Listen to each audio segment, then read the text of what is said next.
Welcome to the Caribbean Property Investing Podcast, where we share real life experiences for successful Caribbean property entrepreneurs. Learn about their successes, challenges, and strategies to help you create your plan for financial freedom. Now let's get started. Quartz is well known as the Caribbean's largest retailer, providing consumers for generations with the very best products to enhance their homes. This year, we bring our expertise to businesses. Quartz Business Solutions will serve small, medium, and large companies with the very best products at the most competitive prices, backed by warranties and after-sales support. Hoteliers, office managers, restaurants, and so many more will now benefit from the extensive procurement network of the Unicomer Group, the parent company of Quartz and Quartz Business Solutions, among many other retail brands. We will provide clients with everything required to complete their establishment or business place, based on their unique specifications and needs. In addition to sourcing the world's most reputable brands, Quartz Business Solution will also ensure that clients receive the most competitive prices, warranties on all with products, and delivery in the shortest possible time. Financing options are also available for purchases. Quartz Business Solutions provides full end-to-end service, from sourcing to delivery and installation, maintenance and repair. We are ready to serve you. Let's partner with you to realize your dream. Quartz Business Solutions, a brand of the Unicomer Group. Welcome to episode 40 of the Caribbean Property Investing Podcast. We had a hiatus for August. It was summer, and we had some traveling. We actually have two exciting projects that we're going to share with our listeners and viewers at the end of the show. The first is a 10-unit complex, 8 one-bedrooms, one studio and an office, as well as our first renovation ever, where we're converting a 3,800 square foot house, 2 floors, into 4 apartments. It's crazy, it's exciting, and we'll share all of that with you. But, ladies and gentlemen, listeners from all over the world, we have a very special guest with us this week for episode number 40 on this hot, scorching Caribbean Saturday. We'd like to welcome to our podcast Mrs. Odette Carey-Russell. I have to get a new name, So Odette, You welcome gotta to the get show. used to it. Welcome to You the gotta show. get used to it, Ansem. Odette Carey-Russell. Hello, I everybody. do, Thank you for having me. I do. It's been a long time coming. We've been asking you to get on the show for quite some time, and you You wasn't quite have? ready. Mhm. But like this, nothing before it's time. And now for episode 40, Absolutely. our episode, we have you. So why don't you tell the audience a little bit about yourself, your background, where you're from, what you've done before property? Absolutely. Well, hello, everybody, and thank you for having me, Ansem. Well, just to start out, I am a newly made mother. I had a baby about two years ago, and motherhood and being married is very new for me. I'm 39 years old, and I would have started my career actually about 20 years ago, where I started out in the hospitality field. I was a marketing manager for one of the largest resorts here in Nassau, Bahamas. And I did that for about 5 or 6 years and transitioned my career then into telecommunications, where I've been a product manager, I've been a commercial director. And so I've climbed up the corporate ladder. But one thing that always stuck with me during my career was that I always had a goal in mind, which was at the age of 40. My goal was to retire from corporate and not to necessarily retire and do anything, but I wanted to have freedom. I wanted to be an entrepreneur. I wanted to rely on passive income streams at that point in time so that I wasn't a slave, I guess you would say, to the job. And so that's always been a goal that I've had. And I'm happy to say that at 39, I'm now at a place where I'm doing that. So just to give you an idea, that's what I'm about. So I'm here, Odette, in my corner doing my happy dance. Being so excited, being so proud of you, being so happy to hear what you're Hmm. saying. Full disclosure, I met Odette maybe 2012, I think, when I Hmm. was at BTC doing my stint there, and she was an impressive candidate. Came for the interview, and very very confident. even if she was transitioning into an area that was new for her. I saw the core qualities that I thought would make her an excellent telecoms product manager, because she was an excellent manager in what she was doing already, and she understood customer first, financial accountability, and she had drive, and I am so proud that you're able to achieve that financial freedom. We have to start a movement. The global movement is called FIRE. I think it's Financial Independence, Retire Early. We're going to start our Caribbean FIRE or Caribbean FIRE. I was able to do Absolutely. it. I was able to do it at 41, and that's when I left Odette and came back to St. Lucia. But then I went back into the corporate Uh-huh. world because when you self-employed, at least in the Lesser Antilles in the Southern Caribbean, um, the salary deduction, a full-time job, is still what the bank sees as the number Mm-hmm. one for giving you for funding you, for allowing you to borrow from them. And I felt that staying with the 4 or 5 units I had, the journey would take too long with it to the kind of independence I wanted. So I went back to work. I went back to work, Yeah. got the loan because I had the salary deduction, and 6 years later, I stayed a little longer. 6 years later, I retired at 49 years and I Awesome. think 3 days. Yeah, on the ninth of June, and my birthday was actually June 12th, so I was able to do it before 3 days before. I will tell you, and you can tell us, how did you feel that day when you said, I'm leaving corporate, I'm going? What were some of the emotions you experienced?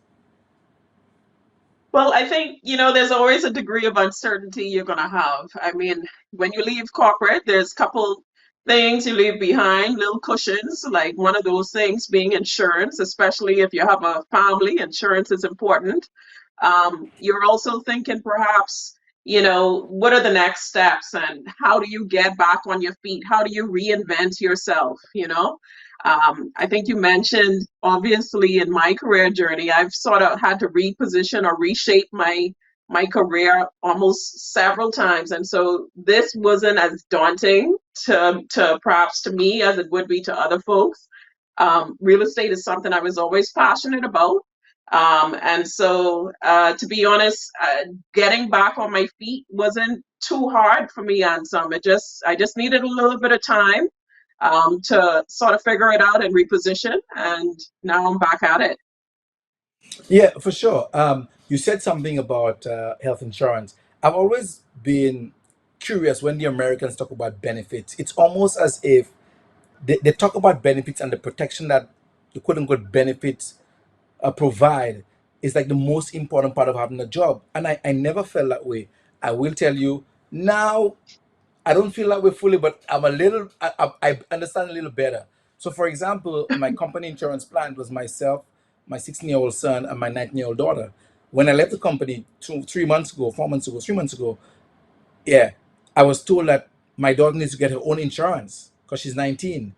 So I've had to Yeah, get additional insurance for her plus additional insurance for myself. And then you realize what a major contribution that your company makes towards your yeah, coverage.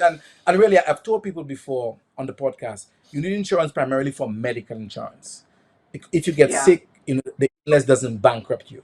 Um, Life insurance becomes important in the Caribbean. In fact, we actually have a good system in the Caribbean. It's not the same in the US, where every property that you buy, at least in St. Lucia, you have to take out a life insurance for it.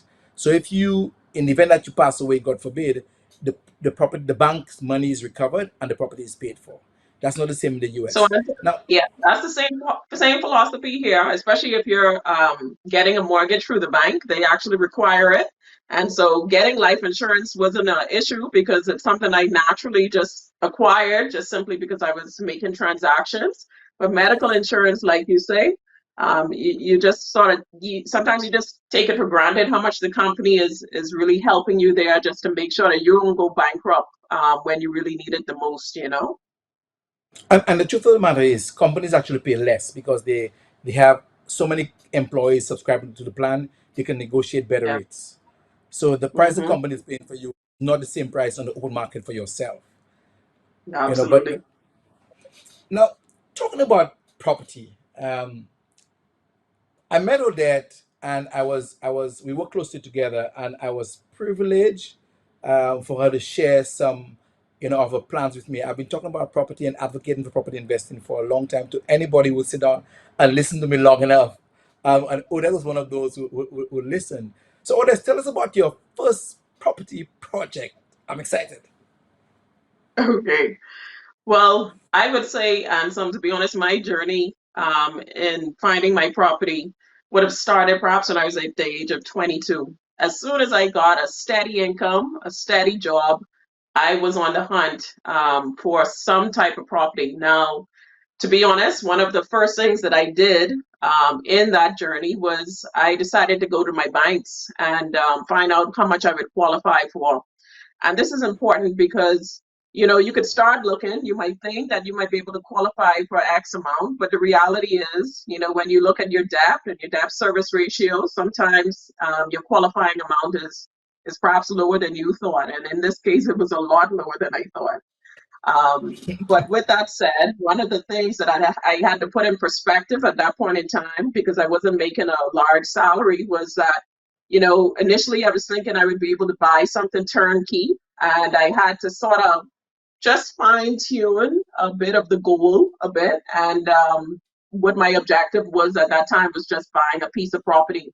And so once I had that clear focus, just buy a piece of property because that's all I could afford. Naturally, I just started setting the pace where I would go and see many different properties. I tell you this, that I perhaps failed on about maybe 6 different property ventures before ultimately finding the right one. And a lot of times that could happen if you're not perhaps dealing with a realtor. In my case, I was a novice and I was trying to be my own realtor without any qualifications. And so, ended up trusting the wrong people. I ended up following a deal that was just too good to be true. And to be honest, I perhaps spent about 5 years trying to find the ideal property and didn't find it. And eventually I would have won a scholarship at that point in time to go and do my master's in Spain. And so all the money that I had at that point in time to invest in property, I decided to spend it and travel throughout Europe while I was studying. And so, but I don't regret it. It was definitely worth the investment to travel and get that exposure. But upon coming back and getting my master's, I decided, you know what? This is the right time to start looking again because I'm going to be making more money and hopefully be able to afford more. Now, not all things pan out the way you expect it. And so when I came back home, I actually ended up making a salary that was less than what I was making when I left for about Oh 2 my God. years. Wow. And I had student loans up to $80,000 up to that point. So I had a lot of debt and I wasn't making a lot of money. And so it took me about, I would say about 4 to 5 years to find the right job, build up my savings, and I got back on my feet, started looking again. And one of the things I do want to encourage people is that perhaps if you don't qualify for something right then and there for what it is that you're looking for, try to find a family member or a good friend, perhaps that might want to pool their investment with you so that you guys could achieve the ultimate goal. So this is what I decided to do. I had a cousin that was also looking for a property, and we were looking for a property in the West. And in this case, we were a bit big-eyed because we were trying to live up in the hills with a little bit of cash. But the good thing is we were looking together and we came across an opportunity on a piece of property in a community that was undeveloped.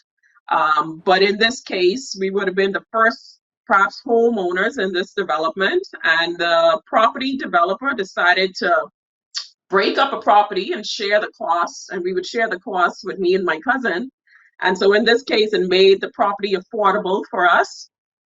We both had a very good sizable piece of land, about 7,000 square foot, which is pretty much all we needed. And we were actually able to qualify to buy the land as well as build at the same time. And there it is. That's history. I would have started out with 2 townhouses that I built. And then I decided to wait for a period of about 3 to 4 years and add an addition, which would have been a third unit. So now I have three townhouses. And I'm continuing that journey because I've already acquired some other properties in different islands within the Bahamas. And so that's going to be part two of my journey. But my main project, my main property is my three townhouses that I have. Two of them of which I have on Airbnb, and I've also rented them as well, and one of the units in which I also live in. So that's been the journey. I have some questions here because you've said a lot here. Um, I going back a few minutes, you said something that was so important, and that is the first thing that you have to do is speak to your bank and find out what you qualify for. Debt service ratio typically in the Southern Caribbean is no more than 40%. And I will tell our listeners and viewers that still is not necessarily a done deal because 40% of your gross income, as in to be so your debt must not pass 40% of your gross income. That still does not deal with incidentals. That still does not deal with undeclared expenses because whenever you do at the bank, most people don't declare all of their expenses. You understand? So you can No. be cutting a real fine line even when you qualify. And there are some institutions right now, not my bank, of course. There are some institutions right now who actually go as far as 50%. So it allow you to take a loan, a mortgage, when rolled up with the other expenses to 50%. And I think that can be dangerous sometimes, unless it is an income generating property. So that's one. That's a good point that you made. What I found a lot, and I've had a number of people come to me, and we've worked with them to help them kind of pivot. So you did it the right way. Find out what you qualify for first. A lot of people go and do a design. They're going to do a design for a house and actually go and do house plans even before they actually get land. I know that sounds crazy, even before they get land. And then they Yep. have to go all the way back and they actually find out how much it will cost to build. So the first thing is to acquire their property and then find out what you qualify for. Or actually, find out what you qualify for first, and then the property, First. Yeah. and Absolutely. then what the price of the house would be. Another thing that's important. Two more questions. One is, how did you structure the agreement with your relative?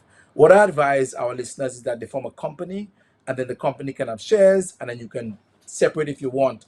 Were you able to subdivide the land, or is it that when you went to the developer, the lump sum of your contribution that you'd be giving to them, they would themselves would cut it up for you? I did my first piece of property I bought with my cousin.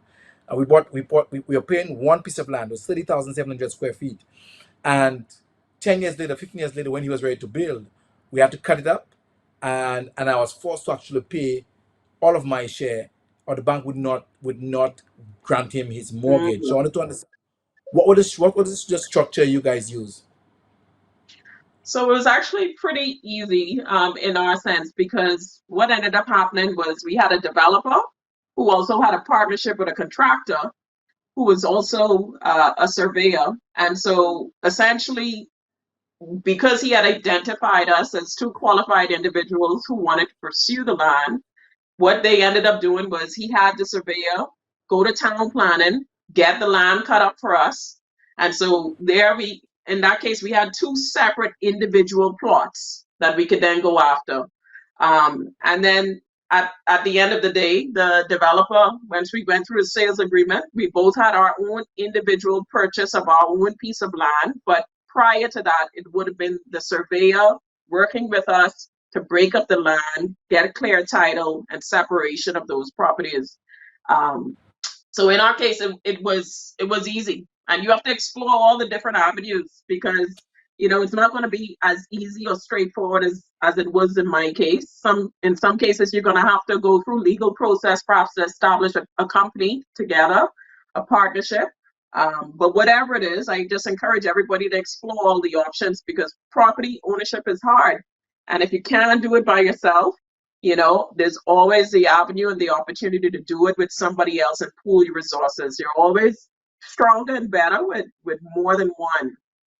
You said it was easy, but some of us listening attentively, Odette, remember that you were saving from before you went to school, and then you have to go to school and you came back after. It's only after you came back you were able to buy it. What was the criteria for the selection of the area that you chose? What went into choosing that area? Why did you choose that area? So that's a good question, Ansem, because for me, location was everything. Okay. I mean, at that point in time, I did have a sizable savings, but I can't really tell you that I had enough money or that I was making enough money to live in perhaps the best neighborhood that would have been identified in Nassau. But in this case, I would have done my research. There was this community that was in the West, and in the West, it was becoming a very popular development area. You were seeing a lot of condos, a lot of high-end homes that are building in the western part of the Providence, and so that's where I wanted to live. But one of the things that I did prior to, saying that I want to get this piece of property, because to be honest, it was just land and bush at this point in time. I did my research and I found out there was a big grocery store chain that was about to build down the road. There was an upscale business park that was building right in front of the development. There was a school that was also going to be developed, a high-end school. So here it is. I'm reading about all these developments in this one area. It's not there yet, but I'm seeing that perhaps in the next 5 years, this area is going to be developed. There's going to be some upscale supermarkets, upscale schools, upscale homes, upscale community parks. And I took a bet and I said, you know what? Let me go after this. I know the land was not low land. It was good land in the sense that, there wouldn't be any flooding or anything like that. And I took a chance based on the fact that I knew these developments were coming on stream. And I could tell you that when I bought that piece of property, within 2 to 3 years, all these developments started taking place around me.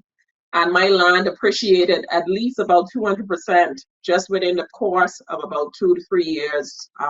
It just increased significantly the appreciation of the land. And the realtor who actually sells within the community that I am in always tells persons every time he's bringing a potential buyer, he says, I'm the pirate of the neighborhood because I was the one that saw the vision from day one. And I seized the opportunity and I was able to take advantage of the land being perhaps much more affordable than it is right now. And I would have capitalized on it. And so whether you're a pirate, but I encourage people to be a pirate in the situation. You have to conquer. You have to go in it and be prepared to conquer because real estate is an important investment, and obviously it's a costly investment, and you got to make sure you win at the end of the day. And so I made sure I won, and I made sure that what I built also fit the neighborhood because it was an up and coming area. I didn't want to put the standard apartment complex. I ended up going with townhouse style because I know that that was what was selling in the zone. And I started out with two because that was what my budget could afford. And when I was able to build a third one, I then took it to another level and started constructing on the third one. Odette, for people listening, and they'll be asking, where do they get the information of what's up and coming and what's going to be happening in that neighborhood or particular neighborhoods? Where would they get that information? Where is it readily available? I would say start out with just going to the real estate sites. There's always, first of all, you need to get familiar about neighborhoods. You need to get familiar about communities. You need to understand the market value of certain communities, and you need to start plotting in your head exactly where it is that you want to be. So start out with the real estate sites just to get an appreciation perhaps for real estate and the market value. Outside of that, I would also say drive around. I love Sunday drives where I would just drive in all the communities that obviously I fascinated or would have forecasted seeing myself living in. I would always take a drive on Sundays and just see what's happening in the communities. And sometimes you might see a sign that pops up that says for sale by owner. You might end up coming across a deal that way. Talk to people, talk to contractors, talk to community developers, speak to people, because once you speak to them, you sometimes find out, this particular person might be starting a development And in my case, the developer needed a pawn to get the development going. And I got lucky because I was excited and ready to be that person. And so, you got to talk to people, you got to talk to the industry experts, whether it's contractors, developers, realtors, speak to people and make yourself knowledgeable about the industry. And that's the starting point answer. You told us why you wanted to live out west because it was, high end homes, um, great amenities. When you originally started looking for the land, it was just to build a single home, correct? No, I always knew I wanted to build a home that I could live in, but also I wanted to generate some income. So two was always going to be the bare minimum. I needed to have 2 units. And so that's what I started out with. And that's what I was aiming for because I needed something to pay that mortgage. I mean, even though I knew I could afford it because, the bank qualified me to pay the mortgage, I still didn't necessarily want to use my discretionary income to pay the mortgage. So in my mind, I thought to myself, let me build a second unit, and the second unit is going to handle the mortgage for me. And little did I know that not only did it pay the mortgage, it also paid the mortgage and gave me also additional gross income as well. So that really turned out well for me. I don't want to head too quickly into challenges, but the rest of the Caribbean can learn from Bahamas. Bahamas is so closely modeled after the U.S. Townhouses are probably so common, and the relative sizes of the units are smaller than the typical Southern Caribbean home, where people talk about having their own home and not having neighbors around. Was there an issue for you with privacy and sharing a unit? And then, apart from that, tell us some of the key challenges that you experience. There wasn't an issue for me with privacy. I mean, at the end of the day, I prioritize the idea of getting additional passive income than having privacy. So you have people that say, I don't want to live next to people, so I just want a home. Okay, that works for you. But for me, I prioritize the need for passive income. And the reality is, I was also a single lady and I didn't necessarily want or need a home. I always said, when I get married, I'll get a home. But not only that, I wanted the security of being next to somebody else and so that I wouldn't feel like perhaps I was in this community all by myself. The major challenge, and this is a lot of women find construction to be daunting, right? I'm a person that if I do any project, I want to build. I will always take the route of going through construction because the reality is you're going to save if you're building it yourself. So if you're the developer and you're selling something turnkey and you decide you want to buy something turnkey, I mean, you're actually preparing to give the developer the cost to build that as well as additional income that he's going to have as profits. But if you're building, you're going to be able to get to build at the cost that it's going to take to obviously construct, and you're going to save some costs. I mean, at the end of the day, you could actually bring in your own materials and pick and choose the colors, the quality of the fixtures and everything, and you have control, and you also get to manage that portion of the budget of your construction as well, which I particularly like. So I'll always take the route of construction. But with that said, I wouldn't say that it's easy going down the path of construction. In my career, I've also done project management. And so a part of this, you have to be hands-on. You have to be involved in the process. And one of the biggest things you're going to find when you're building and when you're doing construction is that you're going to have cost overruns and you're also going to have time overruns. I have never heard of a construction project that went completely on time, that was under budget. It's almost unheard of. But at the end of the day, you have to manage those risks. Um, I would say that the way that I overcame the challenge of building and building as a woman and not necessarily getting, I would say, ripped off or being cheated on would be that I would have leveraged the bank process. So in the case with the banks here locally in the Bahamas, when you're building, they actually give you a stage process where they issue payments based on certain stages in which the contractor is building. Now, these stages can range anywhere from 1 to 6, typically. Um, I would have used the stage payments and my appraiser. So in this case, you also have an appraiser because at every point of the stage, the appraiser needs to come in and they're actually going to do a checklist to make sure that all these things that were part of stage one should have gotten done. And if they didn't get done, well, let's make a note of that. But in my case, and which I encourage people to leverage the buying process, what I did was, okay, if that wasn't done, you're not going to get the full stage payment. I'm going to let the bank know that this portion of this should be deducted from this stage payment until it's completed. And so I was able to manage and instruct the bank according to what was done and what wasn't done. And to be honest, in some cases, my contractor would have done more than he was supposed to do in this stage. And I would have asked the bank in this case, perhaps to give him a little bit more based upon the fact that he went above and beyond. And so that also helps the contractor because the contractor sees you as working with him because when he's falling short, you're helping him to move the needle along. But it also helps you to manage yourself so you're not getting ripped off because you need to make sure that when you're signing off on payments, that everything is done that was supposed to be done. And if it's not, withhold it. And you have the opportunity to fire your contractor if it's not getting done.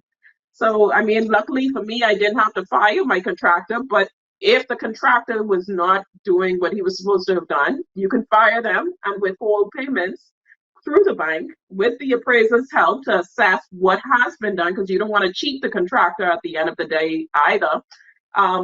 But you pay them what is fair and you move on to the next one if that's the case. But that was my biggest challenge and I would tell you that in all cases, I've always had a really good relationship with the contractor because they've always considered me a good client in the sense that I was working with them, and I didn't get cheated on. I didn't feel they were dishonest, and naturally, we just were able to go through the process smoothly. Odette is such a consummate diplomat. I'm not surprised at all. But let's move to design and layout. What were the considerations? Um, what considerations led you to determine or or finalize what type of design you'd have in terms of number of bedrooms, bathrooms, and layout? What were you thinking when you designed for the first two townhouses? Well, again, and like I said, it goes back to you doing your research. At this point in time, I had a sister who was just 1 year older than me, and she took a different path than I did. She decided to go for the turnkey townhouse because, at that point, her salary could have afforded that. And the benefit I had with helping her during her journey was I was able to see what was selling, what was the new developments with the new condos and townhouses, the size which was selling. So typically a condo, 2 bedroom, 2 bath would be about 1,200 square foot. Okay, so whether that's up and down or just one level, I tried to make sure that my square footage was comparable. So I wanted to make sure that each unit was about 1,200 square foot. Separate and apart from that, the land was only 7,000 square foot, right? And I wanted to maximize the property.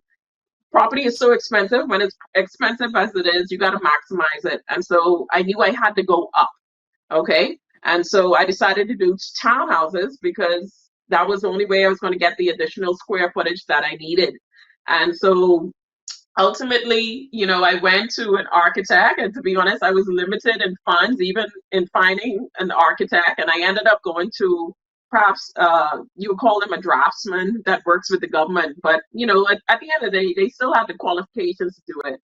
I was able to steer them in the right direction because I went on Google, found things that I liked, obviously designs and styles. You always got to help them help you, you can't rely on them to do it all for you. So I would have found some styles that I liked, and ultimately they did the design, put it through the Ministry of Works, and it got approved. And that was really the decision points leading up to the style, the look, the size, and everything. I wanted to maximize my property, and that was important because had I not built up, I would have not been able to add a third unit. So I had a corner lot, and the good thing with the corner lot, after I had the two units, I realized I had so much space. And so I decided, let me go the path of adding additional unit to maximize this property even further. And then I would have actually built a larger unit, a 3-bedroom, which is about 1,500 square feet, to accommodate my family size. Wow. And in St. Lucia, there's a requirement of no more than 50 bedrooms per acre, which works out to be something like 871 square feet. Yeah. So whatever lot size you have, you divide it by 871, and that's the maximum allowable number of bedrooms you have.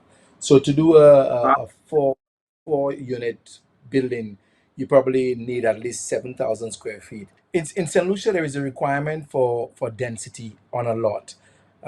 You have no more than 50 bedrooms per acre, which works out to be about 871 square feet per bedroom. What are some of the restrictions that you have in the Bahamas? For in St. Lucia, for a four unit multifamily building with 8 bedrooms, you will need at least 7,000 plus square feet.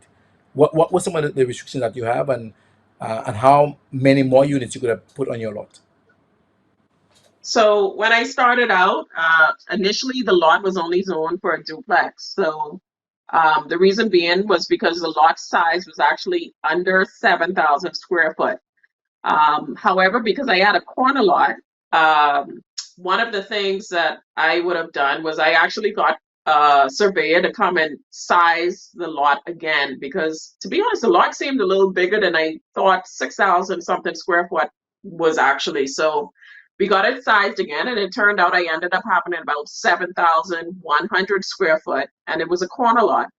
And so technically, even though I was only approved by Ministry of Works to put a duplex there, I had to go back to town planning and I had to prove to them, I had to send them an aerial shot of the building and the land to show them that I had the adequate space to add the third unit. And to be honest, that might sound like a complicated process, but when I went through the process, I met with the board at town planning, showed them the size requirements, showed them the property and the layout, and I got approval right on spot for the additional unit. So typically speaking, anything below 7,000 square foot in the Bahamas, if you're talking about a multifamily lot, is about like a duplex. You could put 2 units. But if you have anywhere between, I would say 7,000 to 9,000 square foot, you're looking at a triplex size. And then anything above that, you're looking at perhaps a fourplex, fiveplex that you could possibly have. Now, if you're talking about multi-level condos, you're perhaps going to be looking at something that's either half an acreage to an acreage to accommodate that. But on a small scale, that's just a guideline to sort of show you that this is what is required to either build a duplex or a triplex.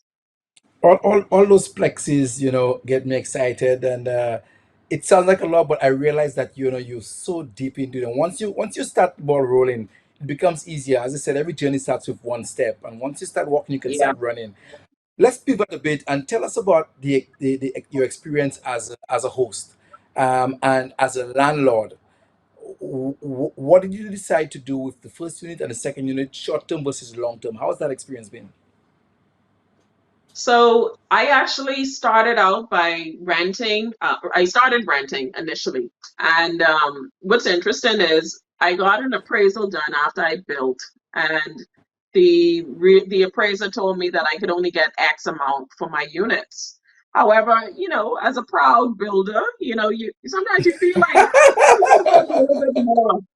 You could get a little more. So I pushed the envelope a little bit and I decided to raise the price up at least $800 more than the appraiser suggested. And guess what?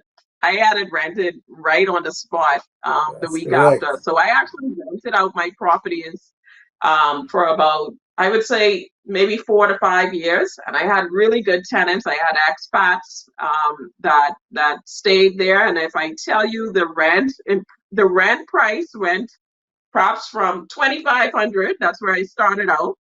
Then it increased to 3,500, and then ultimately I was able to get 4,000 for each of the units per month. Woo! So, Woo! but we're talking about the appreciation of land. This is what I'm talking about in Nassau in the West, is that you just kept on seeing the appreciation on rent, the appreciation of land sales and everything. And so I just benefited from that domino effect. But just as of recent, and because I decided that I'm not going to be in corporate, let me test the limits a little bit more. Let me see if I can get a little bit more income. So I decided to try Airbnb.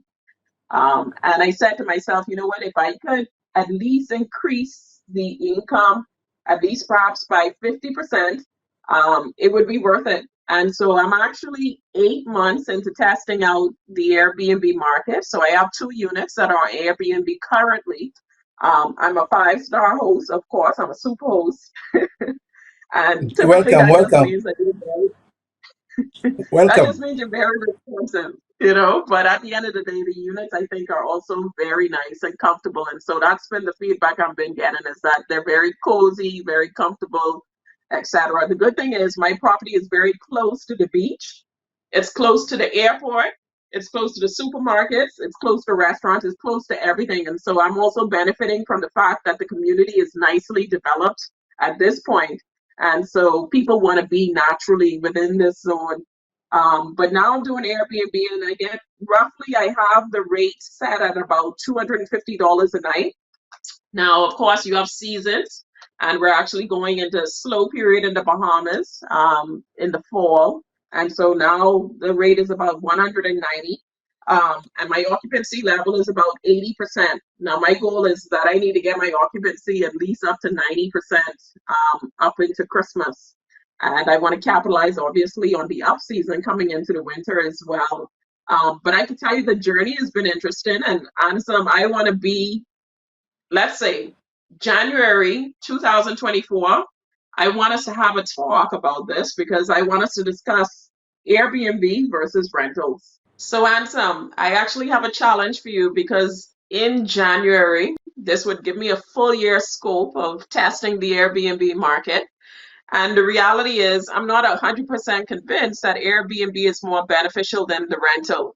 And so, obviously, giving it a year, it would give me some intel on just doing the comparables between rental and Airbnb. But I want us to have a conversation about this in the new year because I actually think it all depends on the type of property you have, whether or not it makes sense to do Airbnb or rental. So let's save that for a later date, eh? No, I'm all up for it, but I will tell you that you've been spoiled. You've been spoiled by that expat rental. Because expat I rental is a was. different level.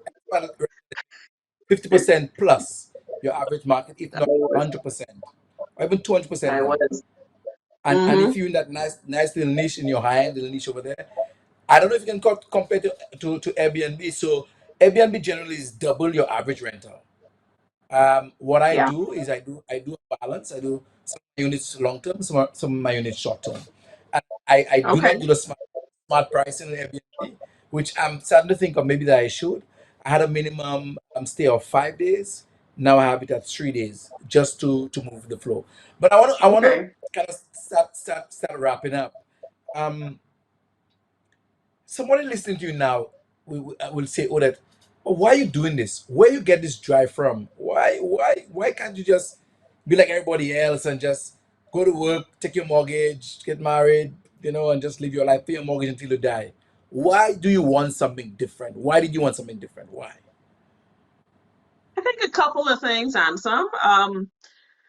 When I was growing up, one of the things that I think I craved a lot for was that I really wanted a home that I guess I was happy to bring my friends over, that was comfortable. And I could tell you that I had parents that struggled. And the reality is, we went from one apartment to the next apartment to the next apartment. We finally got a house. The reality is, the house was very tiny. It was a bit uncomfortable. It was three of us, three kids, and a single mother. and she did all she could, and I'm so grateful of that. But at the end of the day, the house just was not a comfortable house. And so one of the things that I just had in my mind growing up was that I just wanted a house that was an oasis. I wanted to make sure that I had the ultimate pad. And that meant having good space, and made sure also good entertaining space, because I'm an entertainer. I like to have friends over and so forth. And I really wanted to have a cozy, nice. So that's one thing. The other thing was that, I guess it goes back to that goal. I said at the age of 40, I did not want to be in corporate anymore. And I had to have passive income to make that happen. I knew that it wasn't going to happen just magically. I wasn't waiting for my husband to be the knight in shining armor and save the day.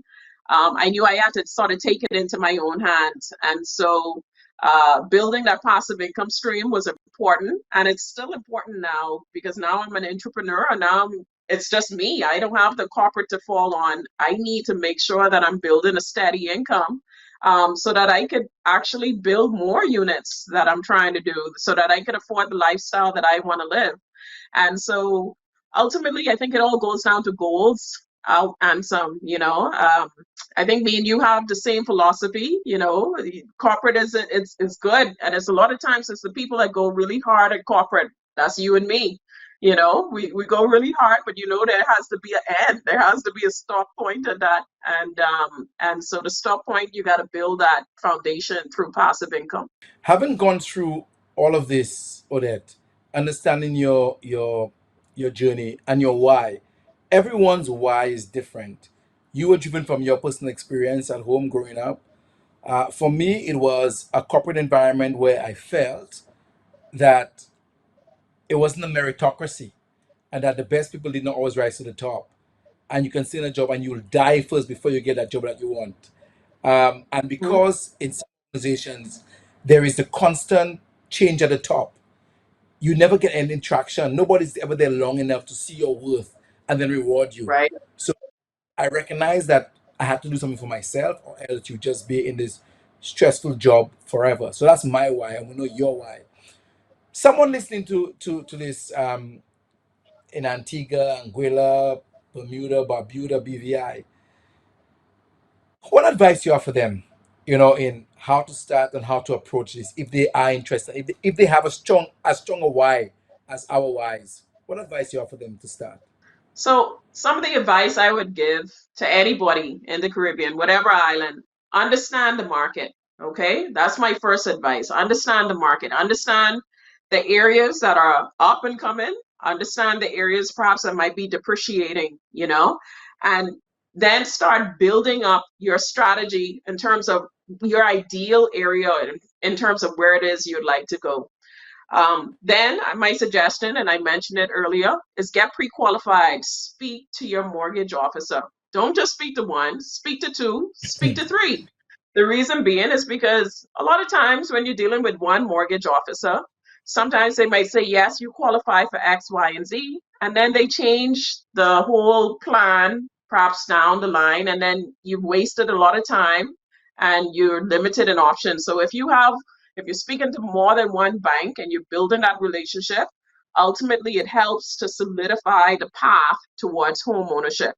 And then once you understand what you're pre-qualified for, start your search. Don't limit it to just looking at the real estate sites. I mean, that's ultimately the starting game. But speak to your realtor. Try to understand from them perhaps the areas that might be hype, in the sense of the areas that might be appreciating in terms of value, the developments that might be going on in the community. That's really important. Speak to your realtor to understand perhaps the winning zones. Once your realtor understands perhaps what your goals are, it really helps them to perhaps find the right search for you.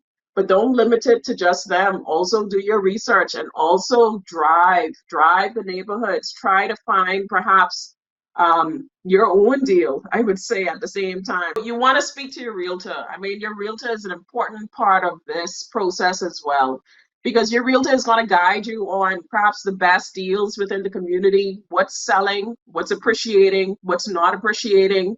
And ultimately, going through this process, I mean, your realtor is almost a subject matter expert, and you really need to rely on their advice there. But I would say also rely on yourself, because the realtor ultimately is going to give you the cookie cutter version, perhaps, of the product that you might be looking for. And the reality is, you might want a condo, but you might want a garden on the side of your condo, or you might want something that's very unique to your needs. And the reality is, you might not find that through that cookie cutter product. So look as well. Be your own realtor. Scout the areas. Drive, and search the different communities, because you might find a deal that is also perhaps more in line and with your needs and your interest. So that's my advice right there, and so to get it started. But Yeah. be courageous and start, because a lot of people just don't start. They think it's so hard that they just sit there and they save their money, or they don't save at all, and they just wait perhaps for the right opportunity to come to them versus them going to the opportunity. But be courageous and start. Get the process going. Don't waste any time. But one thing you said that I really identify with was driving areas. You say Sunday, and Randall, our producer, I've encouraged him to do that.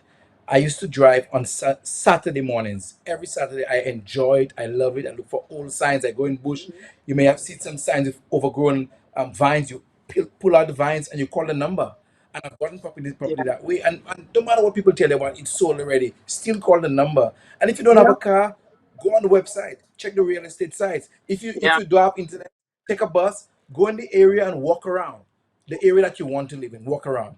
All right, so we're going to end with you telling us your exciting news, your new news.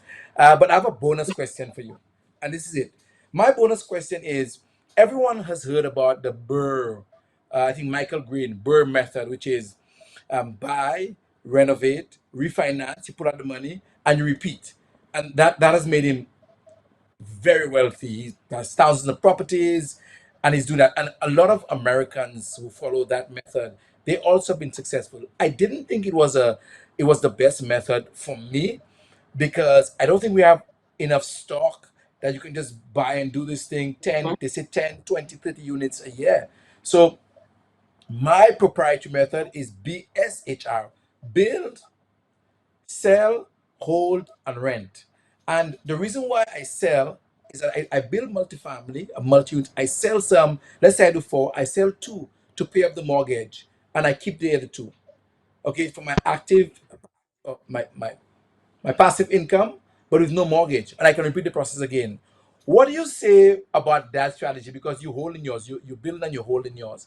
For me, I did it that way because I wanted to scale up, and this allowed me to scale up because even if I have expat rental making additional payments on my mortgage, I still have a mortgage, and it still goes against my debt servicing. So what I do is that I sell part of the development, I pay it back, and I do it again. What are your thoughts on that? Since you're doing just the build and hold. But my view on it, and I actually agree with you on some, a part of the reason why I don't think the American model works too well is because, for one, you're right, we don't have enough stock here that makes the property values cheap enough to actually buy it, renovate, fix, and then actually put a markup on it to sell.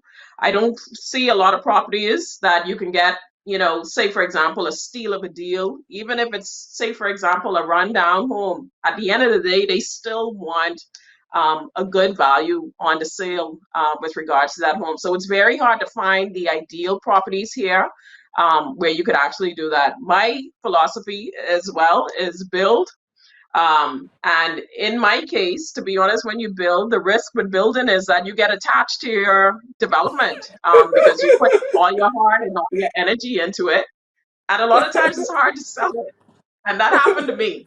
Okay, that happened to me. But in my case, I still haven't put out the idea that I would sell any of the units because, at the end of the day, it's been good for me from a rental standpoint. Like you say, I've been spoiled with the expatriate rental income.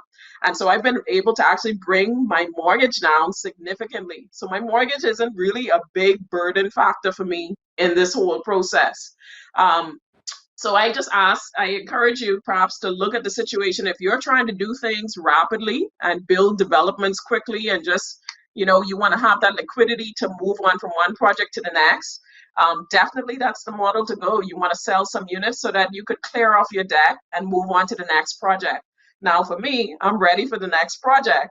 But what I've been able to do is clear off the majority of my mortgage. And so now I can hold on to my 2 units and perhaps do some Yeah. development.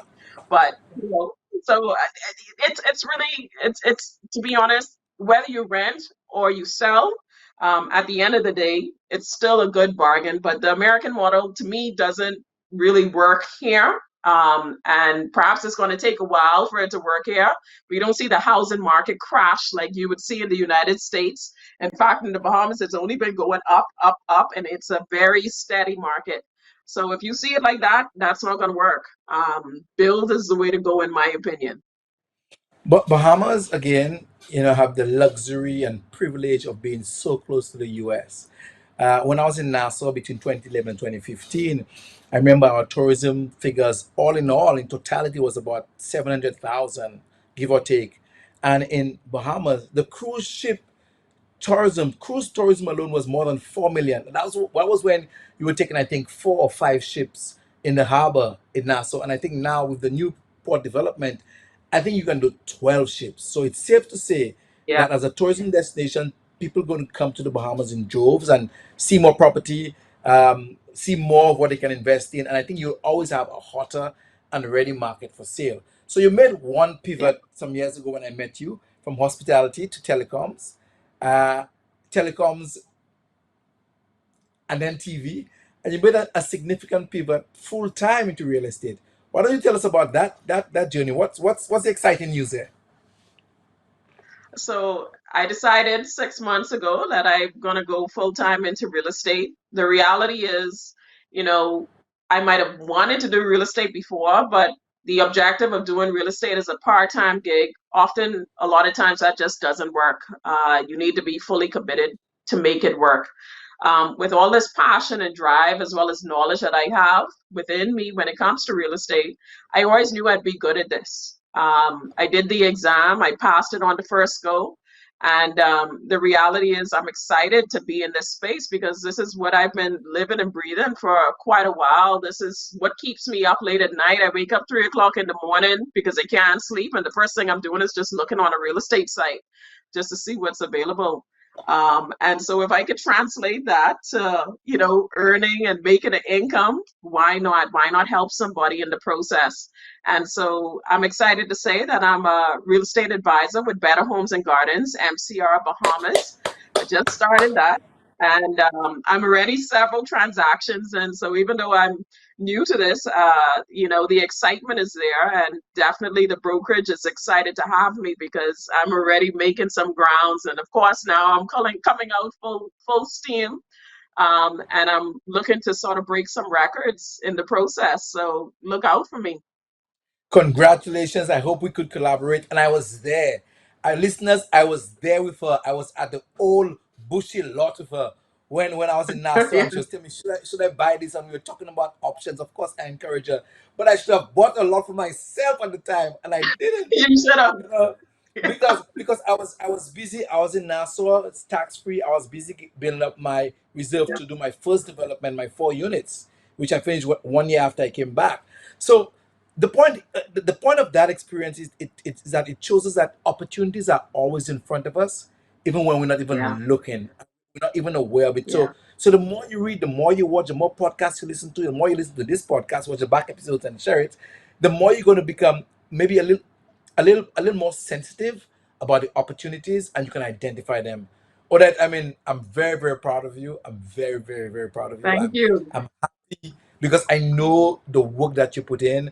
And and I urge our listeners. Listeners always say that, boy, she said, boy, she had a big job at this company. Boy, Odette was a hustler from day one. And Hmm. the hustler who Hmm. knew what she wanted. And that's all it takes. If you know what you Yeah, want, focus on it, then you start looking at how you can get it done. Go back to the episode where we are talking about saving for your first deposit. She worked with her cousin. They went to a contractor, developer who was in Bush, who was in an old area. I was there, I saw it. And now, and now it's a multi-million dollar development. There are opportunities like that in all of our Caribbean islands. It's around you, but you must make the commitment. What I said, the first stage, Odette, is to try to convert your rent to a mortgage. That's the first thing. But whatever you do, you maximize the property that you buy, giving yourself the ability to expand. Whether you build on, I know you guys don't have no columns, but in the Southern Caribbean, you build on columns. You can build on top first, and then later on you build at the bottom. If you want more advice, check out our podcast, our Instagram, our Facebook pages, and all that. For people interested, how can they reach you? You can reach me at Odette at bettermcrbahamas.com. That's my email address. But my telephone number is 242-802-8105. So call me today. Okay, I'll be calling you. I want to know if there's some spot like that in some bush somewhere next to a high end up and coming area. All right, so Oda, we want to thank you for Thank your you so much, time. Ansem. It was my pleasure. As I always say when we do the podcast, I always believe I learn more than everybody else. But I want to say something about Odette's example and the journey. I've always said that the best realtors are people who are property investors themselves. So when they talk to you, they know what they're talking about. Far too often, you have realtors who have never gone through the process of purchase of a property or sale of a property for themselves or development of a property for themselves. And I'm not saying that we all are the same level, because we're not. We all have sat somewhere. That's what Odette encourage you to stop just looking and start something. You have to start. If you don't start, you won't even get close to where you want to go. All right, so Absolutely. listeners, it's been an amazing podcast. You can see my face beaming. That's pride. That's happiness. And this was ultimately one of my favorite interviews so far, simply because I was there from day one. You know that meme there's on social media, how it's going. Maybe if Odin had a picture of us on that old lot in that bush, we'd show it how it's started and how it's going now. But Yeah. this has been another exciting episode of the Caribbean Property Investment Podcast. Check out all of our social media handles. Send us questions. Send us um, feedback, how you feel, what you want to see, what you don't like seeing, if I'm talking too much, whatever it is, any feedback that you think can help us improve the show, share it with your friends. In a couple of weeks, we're probably going to be announcing a masterclass where we're going to give listeners the opportunity to get a group sessions, maybe 5, 6, 7, 8 people. 1 month we do classes once a week for 1 hour, so 4 hours of classes. We're going to announce when we're going to start, what's going to cost. Not going to be much money, maybe like 100 US, something like that, so like $25 a class. But the idea is we can start sharing experiences and start giving some guidance of people who want to begin and not sure where to start. So until next time, I'm stammering, so excited. Until next time, we're going to thank you for watching the podcast. Remember, everyone needs somewhere to live. You might as well get paid to live in yours. See you. Quartz is well known as the Caribbean's largest retailer, providing consumers for generations with the very best products to enhance their homes. This year, we bring our expertise to businesses. Quartz Business Solutions will serve small, medium, and large companies with the very best products at the most competitive prices, backed by warranties and after-sales support. Hoteliers, office managers, restaurants, and so many more will now benefit from the extensive procurement network of the Unicomer Group, the parent company of Quartz and Quartz Business Solutions, among many other retail brands. We will provide clients with everything required to complete their establishment or business place, based on their unique specifications and needs. In addition to sourcing the world's most reputable brands, Quartz Business Solution will also ensure that clients receive the most competitive prices, warranties on all with products, and delivery in the shortest possible time. Financing options are also available for purchases. Quartz Business Solutions provides full end-to-end service, from sourcing to delivery and installation, maintenance and repair. We are ready to serve you. Let's partner with you to realize your dream. Quartz Business Solutions, a brand of the Unicomer Group. Congratulations and thank you for tuning in to the Caribbean's first property investing podcast. We want to help Caribbean people create wealth and achieve financial freedom through property investing. Our show provides general advice based on personal experiences and is for educational purposes only. For more information, resources, and past episodes, visit us at CaribbeanPropertyInvesting.com. Remember to click the subscribe button so you never miss a show. Let's go.